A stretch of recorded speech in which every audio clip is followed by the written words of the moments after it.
Hi students, மேத்தமெட்டிக்ஸ்ல geometry ஒரு முக்கியமான branch. அந்த ஜாமெட்ரியில லைன்ஸ் பத்தி நம்ம இப்ப பார்க்கலாம்.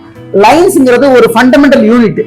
லைன்ஸ் பல லைன்ஸ் சேர்ந்து தான் நமக்கு ஏகப்பட்ட ஸ்ட்ரக்சர்ஸ் ஃபார்ம் ஆயிருக்கு. ட்ரையாங்கிள், பேரலோகிராம், குவாட்ரிலேட்டரல், இன்னும் நிறைய ஸ்டடீஸ்க்குலாம் இந்த லைன்ஸ் தான் very very important fundamental unit. இந்த லைன்ல பேரலல் லைன் சொல்லுவாங்க.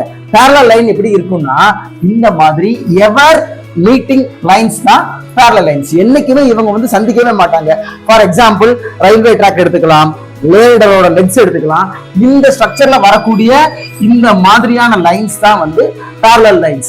அதுக்கப்புறம் டிரான்ஸ்வர்சல் அப்படின்னா என்னன்னா இந்த parallel லைன்ஸை இன்டர்செக்ட் பண்ணக்கூடிய ஏதாவது ஒரு லைன் தான் டிரான்ஸ்வர்சல். அது ஸ்ட்ரைட்டாவும் இன்டர்செக்ட் பண்ணலாம், இல்ல கிராஸா கூட இன்டர்செக்ட் பண்ணலாம். அகைன் நான் parallel லைன்ஸ், இத பாருங்க, எங்கிட்டாவது ஒரு இடத்துல கண்டிப்பா சந்திச்சிடவே செய்யும். இப்படிப்பட்ட நான் parallel லைன்ஸ்லயும் டிரான்ஸ்வர்சல் இருக்கும். இந்த மாதிரி கிராஸ் பண்ணக்கூடிய லைன்ஸ் எல்லாமே டிரான்ஸ்வர்சல். சோ parallel லைன்ஸ் என்ன தெரிஞ்சு போச்சு, டிரான்ஸ்வர்சல் என்ன தெரிஞ்சு போச்சு.